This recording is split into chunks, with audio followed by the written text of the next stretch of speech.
देखो बेटा, lesson number 5 है आपका। अब जिसका नाम है तत्वों का आवर्ती वर्गीकरण। कक्षा 10वीं की आज की इस वीडियो में चैप्टर नंबर 5 पढ़ने जा रहे हैं, जिसका नाम है तत्वों का आवर्ती वर्गीकरण। इसको अंग्रेजी में कहते हैं पीरियोडिक क्लासिफिकेशन ऑफ एलिमेंट। क्या? Periodic classification of element. परिचय में क्या लिखेंगे? परिचय।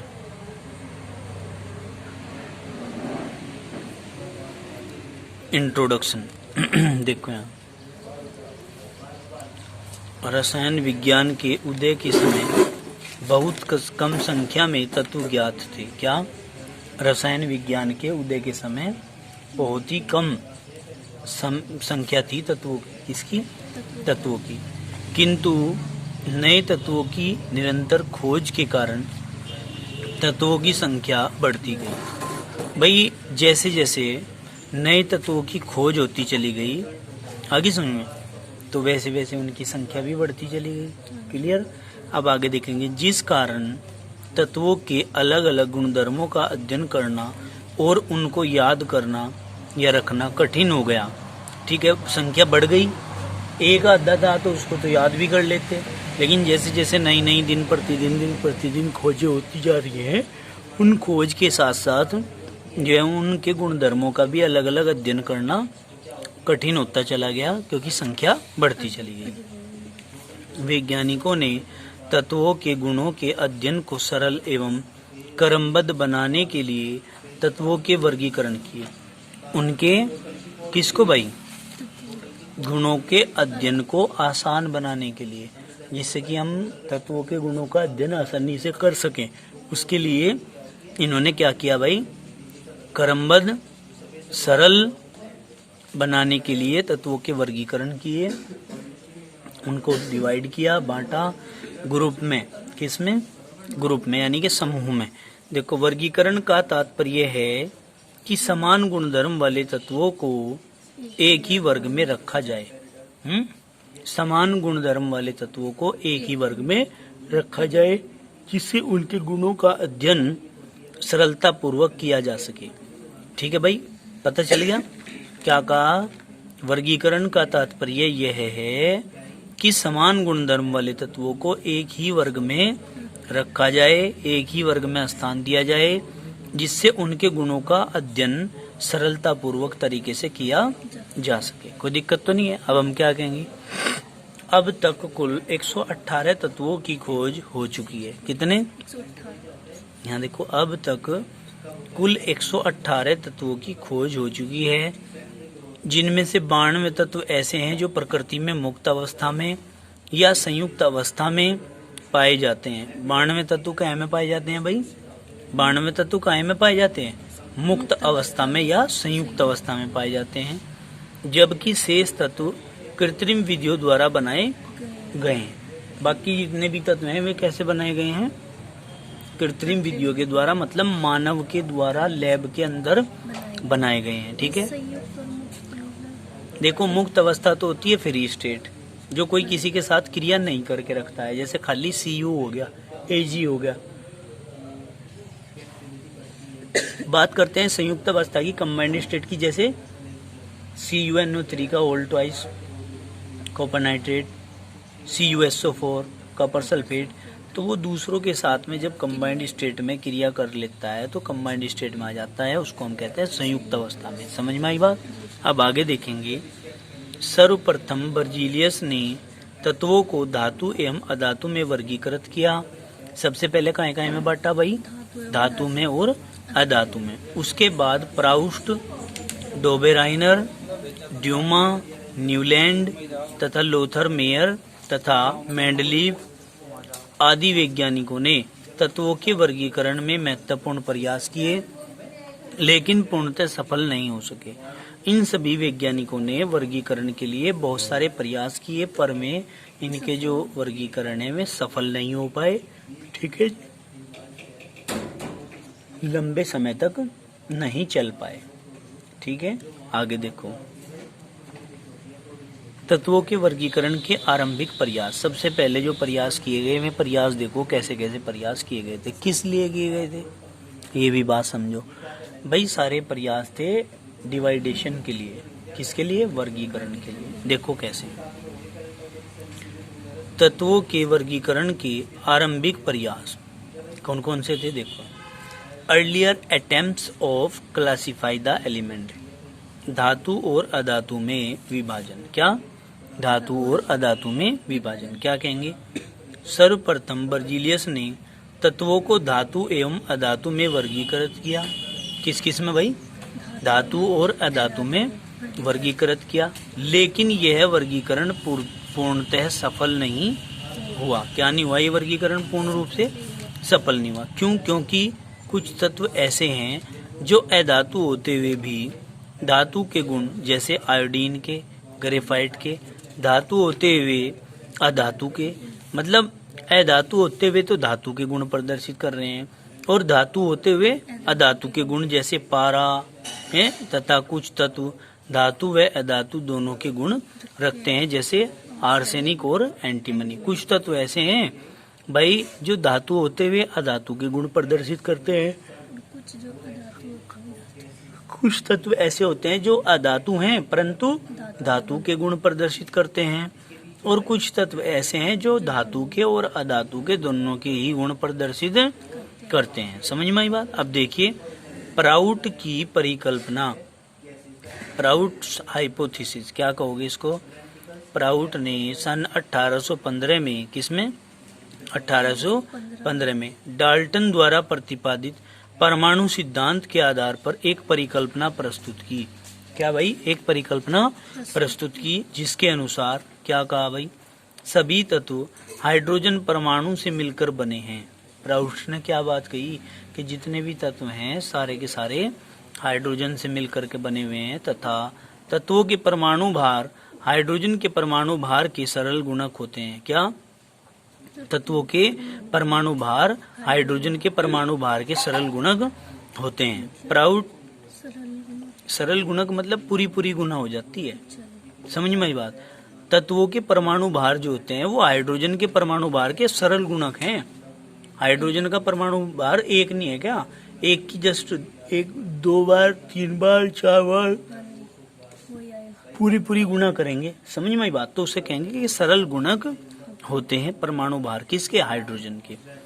देखो प्राउस्ट की यह परिकल्पना अधिक दिन तक नहीं चल सकी। क्यों? क्योंकि कुछ दिन बाद यह पता चल गया कि अधिकांश तत्वों के परमाणु भार पूर्णांकों में नहीं हैं। अधिकांश तत्व ऐसे हैं जिनके परमाणु भार पूर्णांकों में नहीं है, जैसे क्लोरीन, क्लोरीन का 35.5 होता है, तो वो तो हाइड्रोजन का पूर्ण गुणक नहीं होने का। एक की 35 बार गुणा करें जब जाकर होता है पूर्ण गुणक, लेकिन है कितना? 35.5, तो भाई वो तो पूर्ण गुणक नहीं है। तो हमने क्या कहा? लेकिन इस परिकल्पना ने तत्वों के परमाणु द्रव्यमान के आधार पर वर्गीकरण को जन्म दिया। क्या किया भाई? वर्गीकरण को जन्म दिया। कैसे? देखो वर्गीकरण अलग अलग प्रकार के थे, में दिए हुए हैं यहाँ पर। सबसे पहला क्या है? डोबेराइनर त्रिक, डोबेराइनर ट्रायड्स। क्या कहेंगे? जर्मन वैज्ञानिक जोहन वुल्फांग डोबेराइनर ने 3 लगभग समान गुणों वाले तत्वों के समूह बनाकर उन्हें त्रिक नाम दिया। ठीक है, 3 के समूह बनाए और उन्हें त्रिक नाम दिया। इन त्रिकों के मध्य तत्व का परमाणु द्रव्यमान अन्य 2 तत्वों के परमाणु द्रव्यमान का लगभग माध्य था। क्या? इन त्रिकों के मध्यक तत्व का परमाणु द्रव्यमान, बीच वाले तत्व का जो परमाणु द्रव्यमान है वो अन्य 2 तत्वों के परमाणु द्रव्यमान का लगभग माध्य था। जैसे कि तत्व यह लिथियम, सोडियम, पोटेशियम, परमाणु द्रव्यमान लिथियम का 7 है, पोटेशियम का 39, दोनों को जोड़ दो 7 + 39/2 बराबर 23 आना चाहिए। 23 आ रहा ना? ये भी 23 है, तो इसका मतलब ये त्रिक सही है। दूसरे पे आ जाओ। तत्व कैल्शियम, स्ट्रांसियम, बेरियम, इसका 40 है, इसका 137 है, दोनों को जोड़ा बटे 2 88.5, लेकिन ये यहाँ कितना आ रहा? 88 तो यहाँ फेल हो गया नियम, जो ये लागू तो नहीं हो रहा है यहाँ। पूर्ण गुणक होता है क्या? पूर्ण गुणक तो नहीं है ना यहाँ, तो इसलिए ये नियम यहाँ फेल हो गया। कोई बात नहीं, आगे चलो। तत्व क्लोरीन, ब्रोमीन, आयोडीन, परमाणु द्रव्यमान 35.5, 80, 127। तो क्या करेंगे? 35.5 प्लस 127/2 जोड़ के जो है लिखेंगे /2 करके 81.25। तो हम क्या कहेंगे बेटे? डोबेनाइनर उस समय ज्ञात तत्वों में केवल 3 त्रिक ही ज्ञात कर सके थे। क्या कर सके थे भाई? 3 प्रकार के त्रिक ज्ञात कर सके थे। उस समय तक डोबेनाइनर केवल 3 ही तत्वों के जो शुरू में है इन्हीं के ही त्रिक ज्ञात कर पाए थे। बाद में जब इस नियम को आगे लागू करके देखा तो ये नियम वहां पर विफल हो गया। तो हम कहेंगे सभी तत्वों का वर्गीकरण इस आधार पर नहीं हो पाया था, अतः यह सिद्धांत सफल नहीं हुआ। क्या नहीं हुआ भाई? ये सिद्धांत सफल नहीं हुआ। क्लियर होगी बात? अब इसके बाद आगे चलते हैं। न्यूलैंड ऑक्टेट रूल या न्यूलैंड्स लॉ ऑफ ऑक्टेव्स। क्या कहेंगे भाई? देखो ध्यान से। अंग्रेज वैज्ञानिक जॉन न्यूलैंड ने सन 1866 में तत्वों को वर्गीकृत किया। 1866 में तत्वों को क्या किया था भाई? वर्गीकृत किया था, तथा अष्टक नियम का प्रतिपादन किया। क्या किया? अष्टक नियम का प्रतिपादन किया। इस नियमानुसार यदि तत्वों को उनके बढ़ते हुए परमाणु द्रव्यमान के क्रम में रखा जाए, काहे के भाई? उनके बढ़ते हुए परमाणु द्रव्यमान के क्रम में रखा जाए तो प्रत्येक तत्व अपने 8वें तत्व के समान गुण वाला होगा। न्यूलैंड ने अपने अष्टक नियम में ये कहा था कि यदि तत्वों को परमाणु द्रव्यमान के बढ़ते हुए क्रम में रखेंगे तो पहला तत्व आने वाले 8वें तत्व के गुणों में समानता प्रदर्शित करेगा या समान गुण वाला होगा।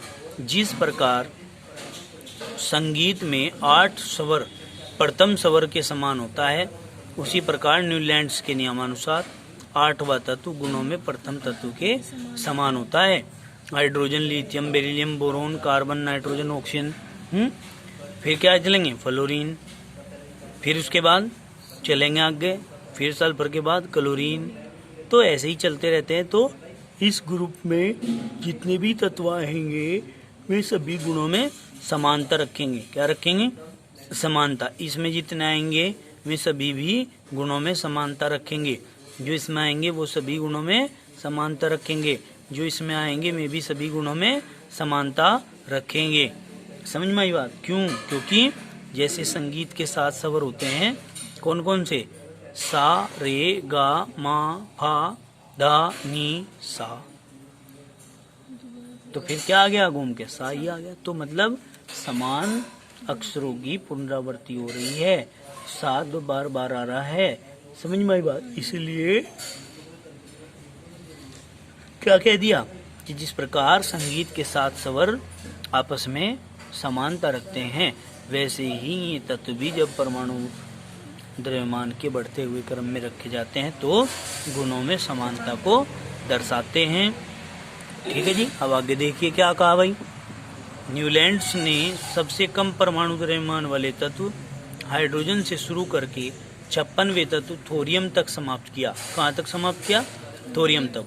यदि हम लिथियम से शुरू करें तो 8वां तत्व सोडियम है, जिसके गुण लिथियम से मिलते हैं। किससे मिलते हैं भाई? लिथियम से। यदि Na से शुरू करें तो 8वां तत्व पोटेशियम है। कौन सा है? पोटेशियम, जिसके गुण सोडियम से मिलते हैं। किससे मिलते हैं? सोडियम से। इसी प्रकार Be और Mg से Ca व B और Al के गुणों में समानता पाई जाती है। इनके गुणों में क्या पाई जाती है भाई? समानता पाई जाती है। अब देखो न्यूलैंड नियम की परिसीमाएं पढ़ेंगे क्या क्या है। ठीक है। नेक्स्ट चैप्टर आज हमने चालू कर दिया है, वेट करके। तुम कहेंगे न्यूलैंड्स वर्गीकरण की परिसीमाएं क्या क्या है। नंबर 1, इस वर्गीकरण का कोई वैज्ञानिक आधार नहीं है। कोई भी वैज्ञानिक आधार इसका नहीं है भाई, कोई दिक्कत तो नहीं है। फिर हमने कहा अष्टक नियम केवल कैल्शियम तक ही लागू होता था। कहाँ तक लागू होता था भाई? कैल्शियम तक। इसके बाद प्रत्येक 8वां तत्व के गुण पहले तत्व से नहीं मिलते थे। मतलब कैल्शियम तक तो पहला तत्व 8वें तत्व से समानता प्रदर्शित कर रहा है, लेकिन 20 के बाद जो तत्व आ रहे वे अपने से 8वें तत्व के साथ गुणों में समानता को नहीं दर्शा रहे हैं। ठीक है, आगे देखिए, न्यूलैंड्स के समय केवल 56 तत्व ज्ञात थे और उसके बाद अनेक तत्व पाए गए जिसके गुण अष्टक नियम सिद्धांत से नहीं मिलते हैं। क्या नहीं होते हैं? इस सिद्धांत से मिलते जुलते नहीं है।